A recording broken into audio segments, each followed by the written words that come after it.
Thank you for listening to Lone Star Community Radio. This program was broadcasted and recorded live from the LSCR studios in downtown Conroe, Texas. Lone Star Community Radio is supported by listeners like you. Donate and sponsor today. For more information on getting involved with Lone Star Community Radio, contact us at lscrstudios@gmail.com or visit us online at www.irlonestar.com. Welcome, everyone, to Texas Songwriters Alliance Audio Impact on Lone Star Community Radio. I'm your host, Alex Lozano.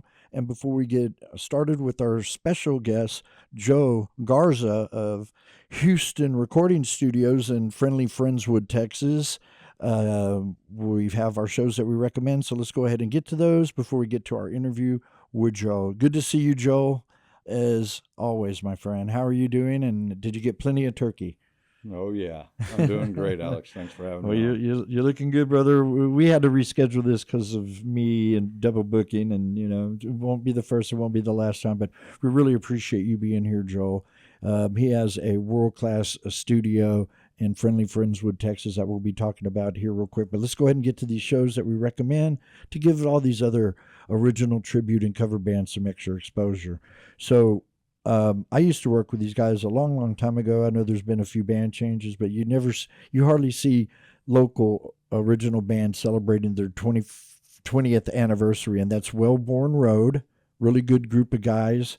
They'll be playing at the famous BFE Rock Club there off of Jones Road. Yeah, Wellborn Road. They're really, really good.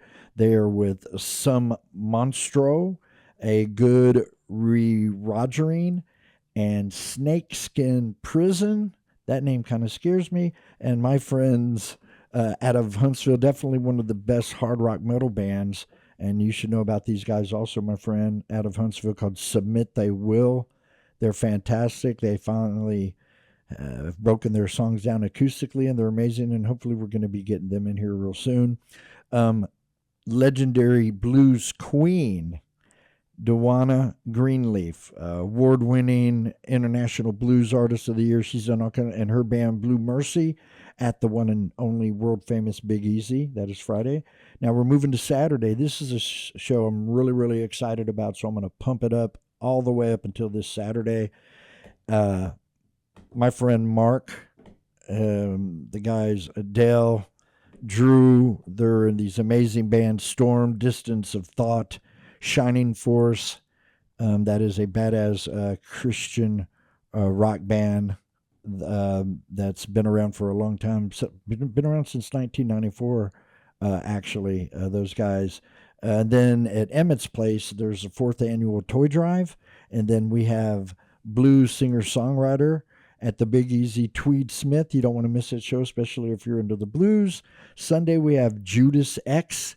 They're a Judas Priest tribute band. Everybody loves Judas Priest. Skid Row, and that's Kid Rock's, not Kid Rock that you know, but Kid Rock's, Harley Rox's, oh man, her Poppy, and the Skid Row tribute band. Then Blind in Texas, which is, I forget the name of that tribute band. My bad, I'm just brain farting right now. And then at Emmett's Place is the second day of the annual toy drive. Always check out my podcast, Let's Rock with Alex Lozano. Me and Jay have a brand new radio show where we get to play locals with famous bands. That's elevated because we're always trying to elevate everybody here. I want a big shout out to him, Music News, Slade, all of the people that support me. And here we are with Joe Garza, owner of Houston Recording Studios and the friendliest town in Texas, Friendswood. How are you doing, Joe? You looking good? I'm doing pretty good, Alex. I don't know about looking good, but I'm feeling pretty good. You're feeling good, you're usually looking good. But yeah, he's sporting. He's a veteran of the Air Force. Thank you for your service, my friend. And you're welcome. Can't remember right off the top of my head how we met, but I know I was trying to put on some crazy festival over at the Pasadena rodeo grounds, but it's been a pleasure. You're a very interesting fellow, and you've got some stories to tell.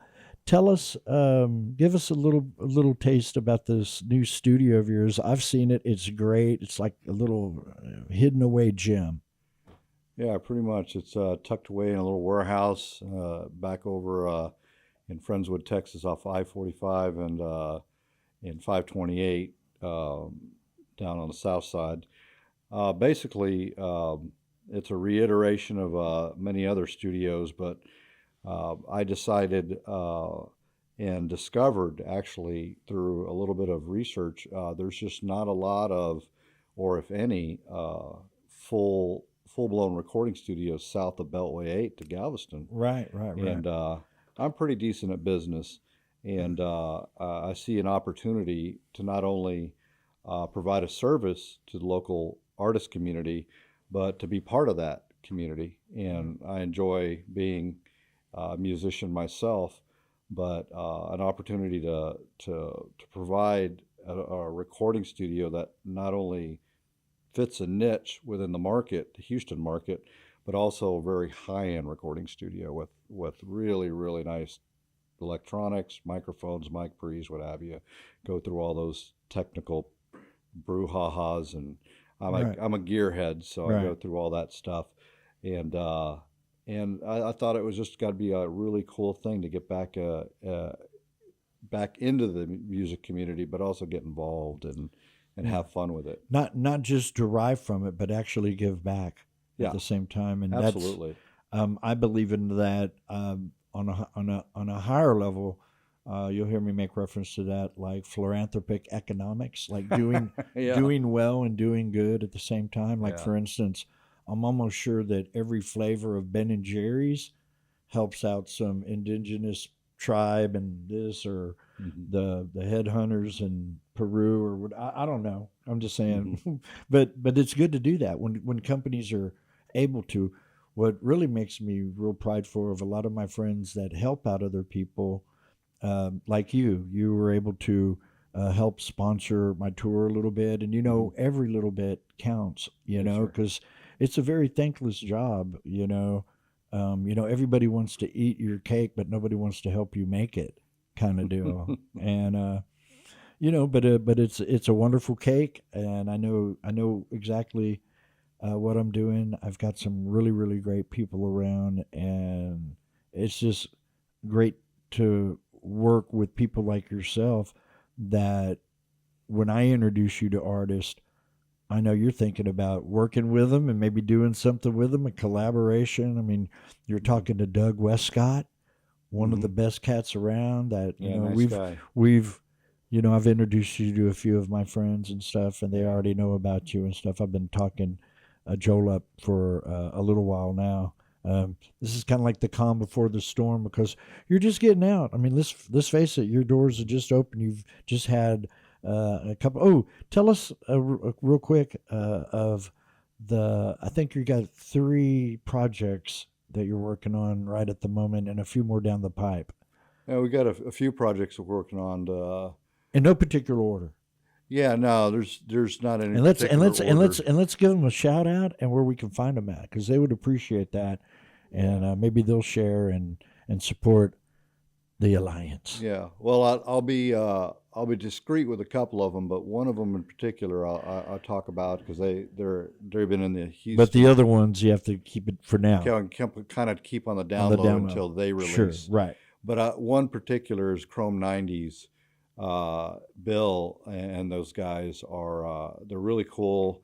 They've been around since the 90s, doing their thing, and I've enjoyed working with them. And we're going to be doing a release soon.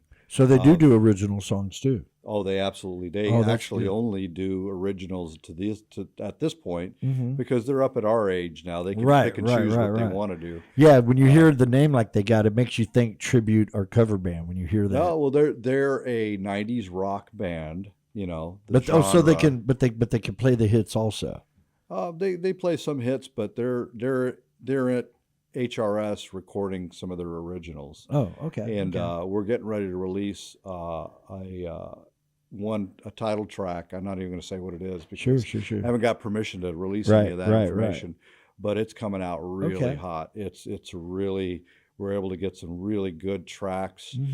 They got a really tight drummer, and well, that's important. Yeah, it's really important to have those hard hitting drums. And gives you something to work with. Well, the foundation of the song is the drums. So, but those guys are really rocking some hard hitting guitars. Is that a 5-piece? No, 4-piece. 4-piece. Okay. 4-piece, and they do a phenomenal job. They're a really tight band. Their songs are really tight, and hopefully we'll be releasing their first title track. Hopefully within the next 2 to 4 weeks. So we're at 95% mixed well, right that now. that sounds like a Christmas stocking stuffer. There you go. I'm just keeping it real, man. I mean, There you you just go. said the dates to me. I'm going, okay, that could be found right underneath your tree, right by the fireplace there. Tell us. Another one I could probably mention. Sure. I'm sorry to interrupt. No, but, not at all. I'll take a quick little shout out for Matthew Perez, a young man, 15-year-old, that we recorded a little, what would you think, just be a real simple tune. It ended up being a nice, overdubbing and some things, and it got released worldwide. Is he able to do it acoustically pretty good too? Well, no, it is all acoustic. Okay. It's Well, all acoustic with some electric, some bass. And get this young man walked in my studio, had no clue who he was, walked out a week later. His dad finally spilled the beans. He had 1.2 million clicks on TikTok. Wow. And just you wouldn't think, it's possible for anyone. No, it is. It is. And, I can't wait to embrace, because I have been checking it out, and I'm this close about to doing my TikTok thing. I'm just figuring, how do I want to do it? Yeah. Which way am I going to do it? What characters, whatever, just all of the above. One thing I am finding about the radio and my podcast, to me, and I feel it's the absolutely most important thing in the world, is being authentic. Mm-hmm.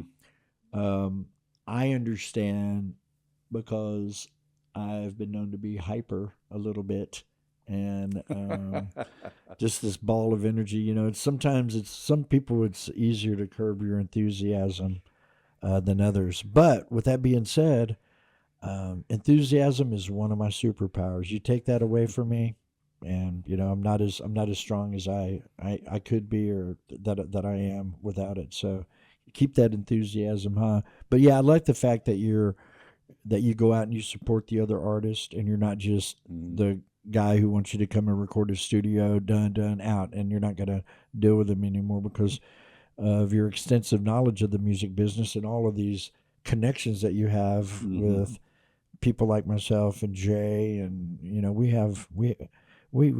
mean, just between just the people that we know, us is is a little bit of a force to be reckoned with. If you look at their body of work and what they do, and to me, we're all elevating each other. That's what it's all about, And unfortunately, just like it says, it takes money to make money, but there's you can like, share, follow. You can do some things that you're not going to go, because I couldn't operate like that, because I have such an emotional attachment with the sponsors. I want them to be a part of the open mic. I want them to help me rent out Heritage Park and help me with the $20,000 I need for Tesla, and whatever, that kind of stuff. But tell us, this is a question I could totally ask you, because you're also a player. Sometimes I forget about that, because you're the studio owner and you're this ear guy engineer. So were you brought up in a musical family? Was it mom, dad, your uncle? Was it all of the above, or was it somebody specific? It's one of those. Actually, none of the above. Wow. Okay. None of the above. I started out. So no inspiration from the family, no grandma, it just came from your own interest. I just my own interest. I know. I was in the military, and I had a neighbor. A nice little story. I had a neighbor. His guitar amp wasn't working. The distortion channel wasn't working. A little Fender Champ, I believe it was a Champ 30 or Champ 40 or something like that. And within a day or two, I had it fixed. And he's like, "How did you fix this thing?" I said, "Oh, it was easy. It's just electronics." And boom, you're calling. And he's like, "You want to be our sound guy?" And that was back in the early 90s. Yeah. There was no digital. There was no whatever. And it was good old fashioned, 100 7,500-pound amplifiers and big racks and Marshall stacks and triple it was, rectifiers. And it was, it was nasty. And if it's too loud, you're too old. being a sound guy and a roadie for a band, traveling 2, 3, 4, 5 hours a night. And that's where I got the bug. And so I picked up a guitar and I was like, well, I can do this thing too. And, Yeah. And that was, Well, over 30 years you ago. basically caught the infectious bug. Yeah. Started jamming, started playing, started touring, started doing all the stuff that us guys do. And I was like, well, I'm going to get out of the military and I'm going to become a producer. So I went out and that's what you did. Took my GI Bill and I went to the number 2 school in the country. Yeah, tell us a little bit about that. That was going to be my next question. Yeah. Your schooling, your unique take on microphones and really being a pro. Out of all the things that you do, producer, from what you have told me, is your specialty, if it would be recording, like voices, microphones is your thing. Yeah. You have some of the best. Well, yeah. Well, so the school I went to, which is actually no longer around, was originally Music Tech out of Minneapolis, and it then turned into a full-blown accredited college, McNally Smith College of Music. Okay. And I started production, arrangement, music business. A little bit of everything. Everything. Right. And acoustics. The whole spectrum you were covering. They had an actual acoustician working there, and we learned acoustics. Right. 101 and 102. And it was actually a college course. And you embraced it. Oh, I loved it. I was a techie head, and I knew how to wank on a guitar, and got to learn how to play like if piano. Like if your teacher was Miyagi, you'd be waxing on, and the whole 9 you'd yards. be learning everything. And I got to learn how to be a true producer, or how to arrange songs, how to, It sounded like you got to work with some really good people. I did. Great mentors. A lot of Prince's old engineers and artists and engineers and producers. I had the pleasure of working with the guy that produced and engineered the first Chipmunks album. Oh, wow. Paul Abdul. Alvin is my homie. Yeah. Oh, Paul Abdul, Loverboy. I mean, I got to work with all these really, really that was a good concert, dogs, Loverboy. Big dogs, L.A. engineers and so forth. But from that, I was able to, because since I was such a tech head, I was able to just absorb everything that these guys did. Like a sponge. And interned with all these amazing, at these studios, Paisley Park, Pachyderm, just these amazing studios, and got a lot of experience. It turned it into a lifelong career in techie, right? Yeah, techie and audio, and your passion for original music. You know, I mean absolutely. You fell right into the right thing. And it's a beautiful studio there in far south Houston. Yeah. I would say it's 20 minutes south of Houston, something like that. It's right about that. Yeah. Depending on how fast you're driving. Yeah. But also want to thank you again for that amazing burger you treated me to. What was the name of that place? Pop Top Burgers. Pop Top Burger and Friendly Friendswood. Yeah. Big shout out to you guys. That was a good burger. We tore that burger a new one. Very, very cool. I'm going to be getting my project in there, Fueled by God, as soon as we can schedule something. I'm so busy doing some other things, and everybody's so busy. Tell us, why don't you tell us right now about everybody, how they can get to you, all of the different ways they can reach you, contact you, numbers, everything now. Well, these, number, like everybody else, number of different ways: Facebook, Instagram, website, Houston Recording Studios, HoustonRecordingStudios.com. We're on Google Maps, on different business listings. That's good. I am a full-blown, alongside that is our label, which is Prism 3 Productions, which is a full-blown LLC. It's a registered, actual legitimate business. So you can help with distribution and publishing and all those little things that we all want to get done, but sometimes have a hard time navigating. But alongside How that, many A&R? I take it you're because you're a one man show like I am. You know, I'm sure you're your own A&R guy, right? well, yeah, but mostly the business guy. We have a couple of engineers. What is the name of that record label or the publishing company again? Prism 3. Prism. Prism 3. It's a registered LLC with the federal government and the whole 9 yards. So, yeah, PRYZ. It reminds me too much of Prison, but that's just me. I'm just well, it's Prism. If you know what a light prism is, and I'm a techie head. Right. It's a triangle light filter. No. For all you nerds out there, and I am, but I barely know what he's talking about. So I'm just like a part-time nerd, not a kind of like what you're talking about with the microphones. Yeah, exactly. Yeah. So tell us, why don't you tell us a little bit about some of the gear that you have? And I almost forgot. You guys are going to love this. So he actually has one of Dave Grohl's of the Foo Fighters, Nirvana, the world famous musician. You have one of his signature guitars and one of his mixing boards. Well, we have a part of that. Okay. So that's part of that whole. All right. So you got one of his guitars now. I've got one of his signature guitars. Okay. Yeah. I was able to acquire one of those a few months ago, but the soundboard thing is what the soundboard thing, which most techies in the recording industry are going to know the Neve name. Yeah. And Rupert Neve. Right. I even know the name, even though I'm not familiar with it. I've just heard it because I've been doing this for so long. Yeah, we employ a lot of those mic pre's. What's unique about our studio, it's a full-blown 32-track facility. Right. Meaning we can track 32 continuous tracks at any given time. Wow. And it's actually expandable to 40, but anyway. Overkill. Way overkill. And but that's me. I want to make sure that I've got everything covered. Yeah. You want the customer to be happy. Job number one. Yeah. I've worked with other producers and I've seen what other producers, the worst producers in the world, to me, are the ones that make their own original music. Now, listen to their production and then listen to the person who paid them 10, 20, 30, whatever amount of money, and it don't sound as good as theirs.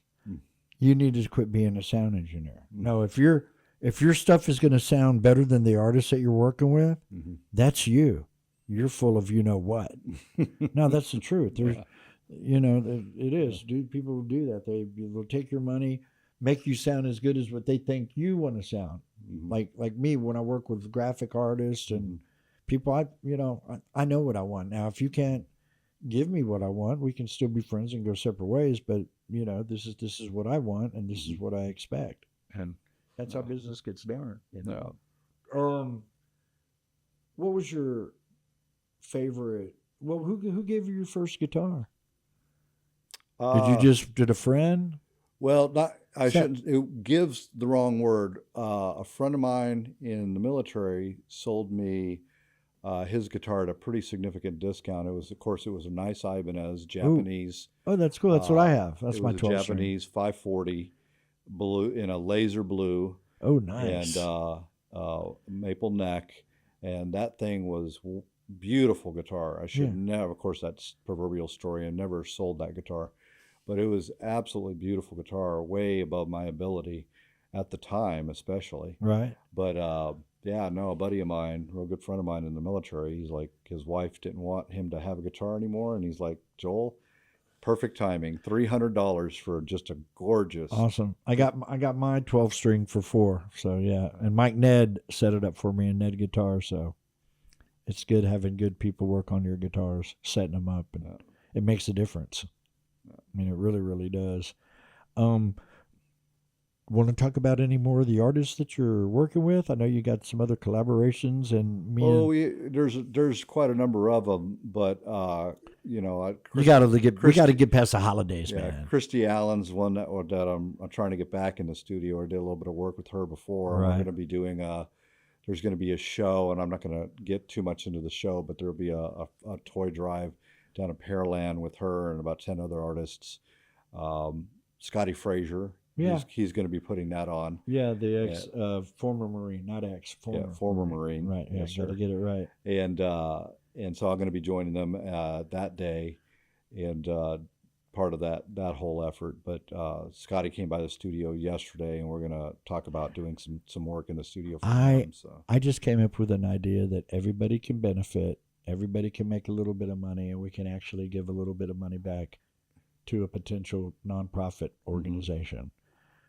Even though CDs are now pretty much obsolete and stuff, but the fact that you get to make it and it's still history. I still have a CD player. I still play it in my car.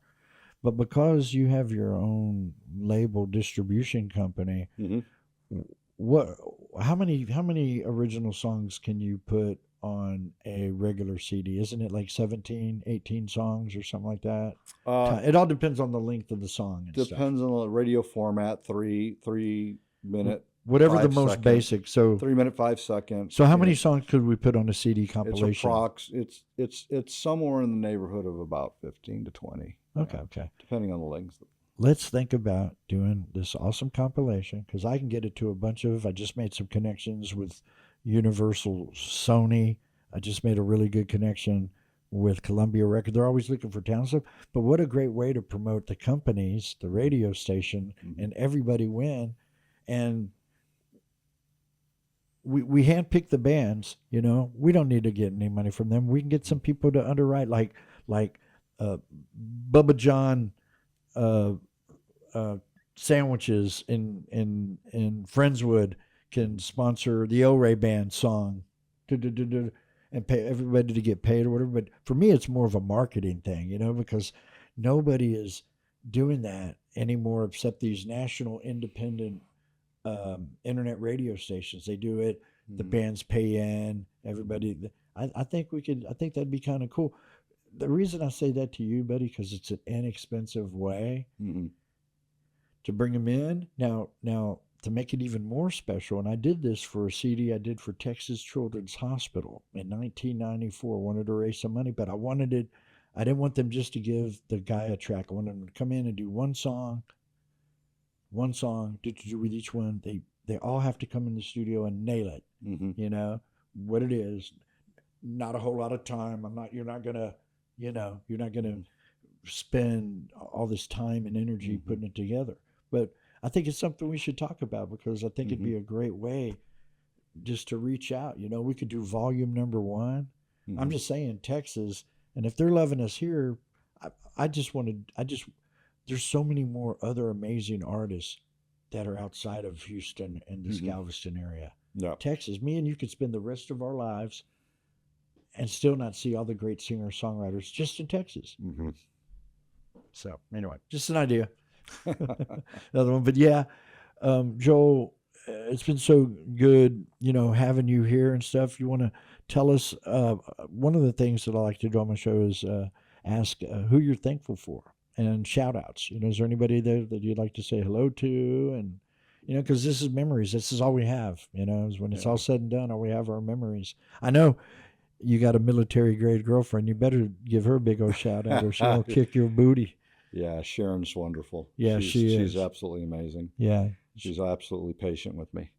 But you know, I'm thankful for thousands of people in my life. Right. You know, you came along in my life, Alex. You know, there's God's done worked a number of miracles with me. Yeah. And I feel the same way about you too, buddy. I really do. I appreciate it. And my family has just been wonderful and supportive through the years, and patient, and me being overseas at war and all this other stuff that we had to go away to. Scary stuff, man. But there's a ton of people that I'm thankful for. Why do I feel like you've made your mom worry a time or two? You know? I'm sure she did. Wondering where I was at when I'm deployed for months on end. Yeah. But no, there's just it's a lot of people that helped make things your rise or where we're at today. You know, I'm fortunate to have a dream studio. I'm fortunate to have multiple businesses. Yeah. And working with some good people. And some good people and some good musicians. Who would have thought a 15-year-old kid walk into my studio and, walk out and the first time he'd ever been in a recording studio, and you find out that he's like one of the hottest things in TikTok. That Well, I never- let's definitely get him on here for sure. We Yeah, definitely need to get yeah. him on here. But yeah, that's the other thing is I'm going to turn some of these bands onto your Oh yeah, all the your- radio shows, all of the them. radio shows. The one where we get to play locals Yeah. with famous bands, the Elevated with myself and Jay Lamb's Remy. That's a good thing because everybody wants to be where the stars are at now. Yeah. You know what I'm saying? Just like that song by Nickelback. Everybody wants to be a rock star. There you go. You know, so Nickelback. That's great. do you got a couple of stories? We just got a few more minutes here, running a little bit late. Do you got a couple more little stories, some things you might want to tell us, something on the horizon? Every Thursday, Lone Star Community Radio is a 501c3. So, yeah, we take all donations, you name it.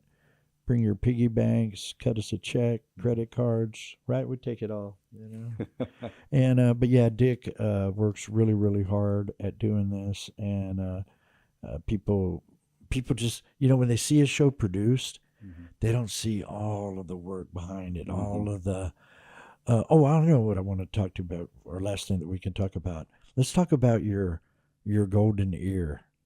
While your ear is more trained, I think, than the average sound engineer around here. I mean, you think of the people that you've worked with, what you've done, I always thought that kind of caught my attention when you were telling me about that, because I know everybody wants to sing good.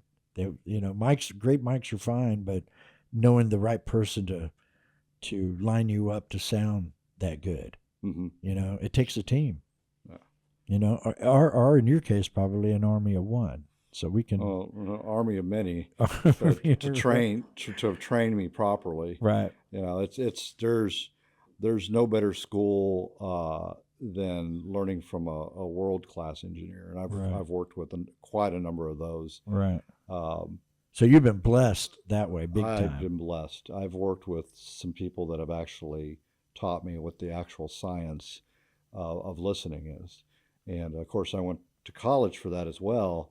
But being able to apply those tools and being able to tune into those, what they are, right? Even at my age, at 55, Yeah. I can still tell you, what's broken in a particular chain of signal, be it an acoustical issue, a vocal issue, a microphone issue. Yeah. You can basically MacGyver it, is what you're telling me. Well, MacGyver it, but be able to actually, able to diagnose, without, stepping away from something and be able to hear it. Right.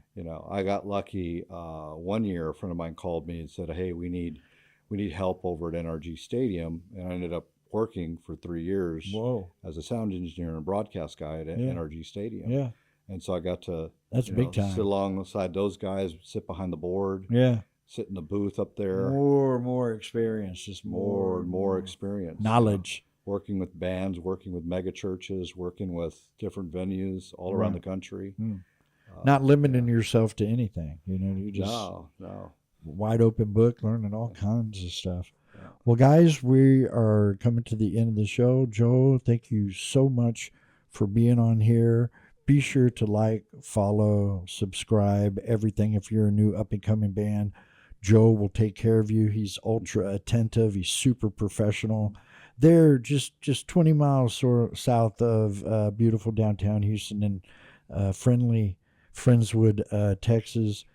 Joe, thank you so much for sponsoring me and believing in me and what we're trying to do with our radio shows and podcasts.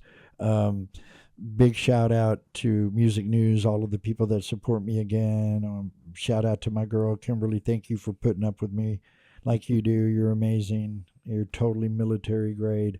And always support all these awesome bands. Like I said, another shout out, Mark with Storm, Dell, and Drew, the lead singer for Distance Thoughts and Shining Force. Billy Yeah, that's Billy over at Shining Force. They're a Christian rock band that's been around for a long time, and hopefully you're gonna go there and hang out I'll for a be little there bit. on Saturday. Okay, Yes. that's awesome. Be a pretty early show. I think we should get there like about 6 or 7 o'clock. Well, Joe, thank you so much. I can't you. wait to start working with you some more. We got some working on some projects and stuff, and I can't wait to pick your brain. Thank you so much. Your friendship means a lot to me, brother. All right? Same here, brother. Thank you for your service too. God bless you You're guys. welcome. Every Thursday, 7 o'clock. Y'all guys, let's rock.